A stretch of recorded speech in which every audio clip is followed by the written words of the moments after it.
Mesdames et messieurs, bonjour, bienvenue pour cette nouvelle rencontre organisée dans le cadre de la campagne des départementales. Donc aujourd'hui, conversation avec nos deux interlocuteurs là, qui vont se présenter. La thématique des jeunes, voilà, qu'on a souhaité mettre en avant, grosse compétence du département, dans le cadre de son budget dévolu au social, une centaine de millions d'euros chaque année pour les 18-25 ans. Et forcément des sujets que beaucoup de questions. Donc pour commencer, est-ce que tous les deux vous pouvez juste vous présenter, s'il vous plaît? Pas de problème. Bonjour, je m'appelle Rémi Loiseau, j'ai grandi sur l'île d'Oléron dans le canton Nord plus spécifiquement. Et aujourd'hui, je suis responsable associatif pour deux associations, l'Oléron Surf and Skate Club et le Gang of Greenwood qui organise des événements et qui fait de l'humanitaire sur le territoire et ailleurs. Bonjour, moi c'est Étienne Dameron. Pour le coup, moi j'ai grandi mais plutôt dans le canton sud de l'île d'Oléron.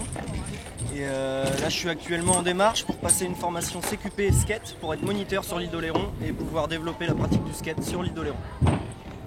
Alors vous qui avez grandi, quel âge vous avez tous les deux? Moi j'ai 24 ans. Et moi 33. Vous avez du bol. Donc du coup, si vous deviez définir votre jeunesse sur Oléron, comment vous la peindriez ces années 10-12 quand on commence à sortir un peu de chez soi, etc., jusqu'à la petite majorité?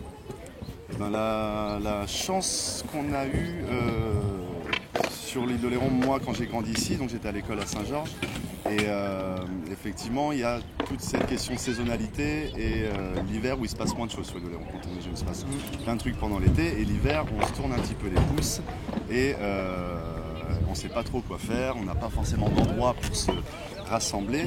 Donc la chance qu'on a eue, que moi j'ai eue plus particulièrement, c'est qu'il y avait une association qui existait déjà de Bourg sur Saint-Georges et qui nous a mis dans l'eau assez jeunes, je crois qu'on avait 10-11 ans, Mathieu Véra qui connaît ça.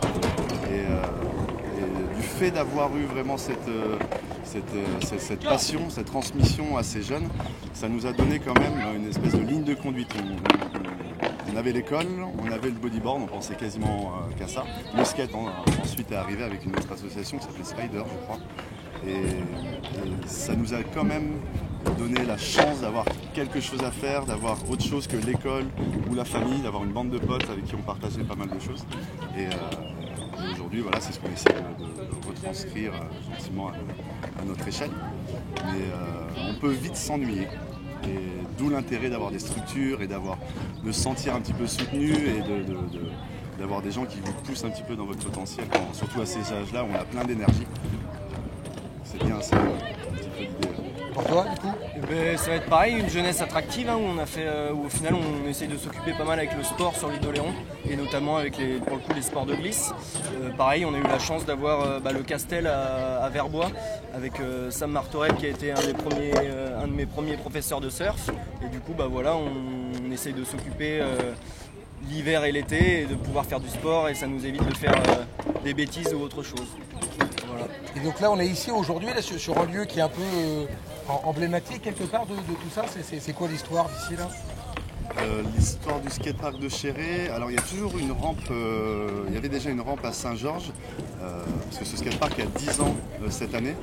Et plus antérieur, il y avait déjà une rampe, donc il y a eu une culture skate, il y a toujours eu des skateurs un petit peu sur la commune. Et donc ce skatepark, quand il a été fait, ça a vraiment été un grand boom, on va dire, dans la pratique du skate sur l'île. C'était un des plus grands skateparks de la région en fait. Et c'est encore un skatepark très qualitatif pour la région. Et donc c'était vraiment, en plus de juste la pratique sportive, c'était vraiment un des premiers lieux libres d'accès où les jeunes pouvaient être en autonomie et vraiment pratiquer, se rencontrer. Ouais, du coup un lieu de rencontre, ouais, c'est ça. Parce que ça c'est pour tordre le cou un peu aux idées reçues, c'est souvent ouais mais si tu mets ça en place, tu sais pas ce qui va se passer, qui va venir fréquenter, il va y avoir des gens bien, pas bien, est-ce que mes mômes c'est sécure? Comment ça vit socialement en fait, un lieu comme ça s'autorégule tout seul? Il y a besoin d'adultes, t'as les gendarmes qui passent, comment ça tourne en fait? Logiquement ça s'autorégule, après c'est sûr qu'il y a toujours des problèmes de dégradation, des choses comme ça.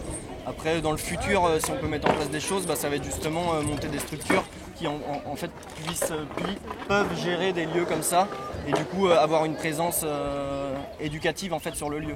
Parce que notamment, donc là c'est juste la fréquentation, mais notamment pour la pratique du skate, il y a quand même des règles à avoir sur un skatepark que tout le monde n'a pas en fait. Du coup des structures ça aiderait à l'éducation et aussi au fait de se rencontrer dans de bonnes conditions. Parce qu'en termes de, si on peut appeler ça des règles de vie sociales ou des règles de vie physiques, qu'est-ce que ça apprend tous ces sports de glisse? Il y a une grande partie de vivre ensemble en fait. Ouais. Déjà il y a plusieurs trames, il y a plusieurs idées reçues auxquelles il faut tordre le cou. Sur un skatepark, il n'y a pas que des jeunes. On vient le mercredi, le samedi ou le dimanche, il y a des familles, il y a des grands-mères qui vont emmener leurs petits-enfants qui faire du skate ou de la trottinette. Il va y avoir vraiment un panel d'âge très large et en fait les gens interagissent bien sur le skatepark. Ça se fait vraiment dans la bienveillance. Au-dessus de ça, effectivement, quand il y a dégradation ou autre, il faudrait voir aussi la structure. Maintenant, comme je disais, c'est un skatepark qui a 10 ans. Donc effectivement, quand on se retrouve avec des modules un petit peu dégradés, comme malheureusement ça arrive au bout de 10 ans, ça n'engage pas forcément les jeunes au respect. C'est-à-dire qu'il faut leur envoyer une image vraiment qu'ils aient en tête qu'on s'occupe d'eux. Donc cette structure-là, maintenant, elle a 10 ans, il y a un projet pour la faire évoluer sur un skatepark qui serait en béton. Mais si on crée des structures pour les jeunes, il faut que derrière, il y ait un suivi pour qu'ils n'aient pas l'impression que, bah oui, on leur a mis ça, c'est super, mais maintenant, débrouillez-vous. Il faut vraiment qu'il y ait un accompagnement. Et nous, en tant qu'association, on veut faire le lien comme ça entre la mairie et les investissements et les endroits qu'ils veulent créer pour les jeunes, pour les occuper via des événements, via le club, Et avec les compétences techniques pour réparer. Exactement, ouais. Exactement. C'est un vrai savoir-faire. Exactement. Et dernière question, donc là il fait beau, c'est le mois de juin, donc là c'est super. Et du coup octobre, hiver un peu foireux au Léronais, là il pleut 80 jours d'affilée. Comment on skate du coup? On trouve des lieux, moi je sais que dans ma jeunesse, même si je suis encore assez jeune, on trouvait des petits lieux comme le marché couvert de Saint-Pierre. Il y a une toute petite avancée en dur, du coup on skatait en dessous, voilà, mais du coup on peut pas vraiment skater des infrastructures couvertes en fait, puisqu'il n'y en a pas sur l'île d'Oléron. C'est vrai que c'est un vrai projet à améliorer. C'est un vrai besoin qui est identifié par la Fédération française de skate avec qui nous on travaille pour la création du club. Et même si notre projet est complémentaire au niveau du surf et du skate, le seul point noir aujourd'hui c'est le manque de skatepark couvert. C'est-à-dire que pour faire une vie de club à l'année et pour pouvoir pratiquer, avoir des pratiquants sur toute l'année, avoir des mercredis et des samedis skate, il faut qu'on puisse surfer tous les mercredis, skater pardon, tous les mercredis et tous les samedis. Donc c'est un vrai besoin identifié, on a des pistes, on attend un petit peu la volonté politique derrière qui nous aiderait à vraiment créer un skatepark ouvert et voilà un lieu de pratique à l'année pour les skateurs. Sachant que c'est une année, là on arrive dans des années fastes parce que c'est l'entrée officielle au JO, c'est ça? Exactement, oui. Exactement. À partir de quand? C'est Tokyo, juste ici, ouais, c'est Tokyo 2000. Et pour la première fois du skate au JO. Ouais, c'est ça, exactement. Ouais. C'est ça, dont 2 Français qui sont qualifiés. Donc c'est sûr que ça va aider à la reconnaissance. Au niveau du surf, ça fait déjà quelques années qu'on a de la reconnaissance. Il y a toujours eu des résultats sur l'île d'Oléron. On a un jeune comme Tom Delverg qui a monté son école de surf récemment, qui a été champion de France moins de 18. Et ce qu'on voit, c'est que le niveau reste le même. On a vraiment un très bon niveau sur l'île d'Oléron, mais on a de la reconnaissance vis-à-vis du public, un petit peu plus. C'est-à-dire que le stéréotype du surfeur avec sa mobilette qui fait que surfer de sa journée et qui est maintenant sur la plage,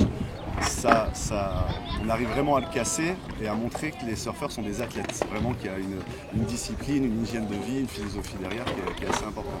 Et c'est ce travail-là qui est en train de se faire sur le skate. En France, on a encore bien 10 années de retard sur les pays anglo-saxons où là-bas c'est très respecté, il y a des énormes skateparks dans toutes les villes. Mais voilà, on pousse à ça et on essaie un petit peu en montant cette structure, de donner cette reconnaissance à des jeunes qui attendent que ça en fait. La fédération nous a clairement dit, vu le vivier que vous avez sur l'île d'Oléron, ça ne m'étonnerait pas qu'avec une bonne structure, dans 3-4 ans, vous aurez des jeunes en national. Donc on a vraiment un vivier, voilà, il faut vraiment qu'on trouve les outils pour aider ces jeunes-là. Pour investir sur cette culture glisse, multi-glisse en fait à l'année dans les... Exactement. Super, merci les gars. Ok, yes. On en a d'autres si tu veux.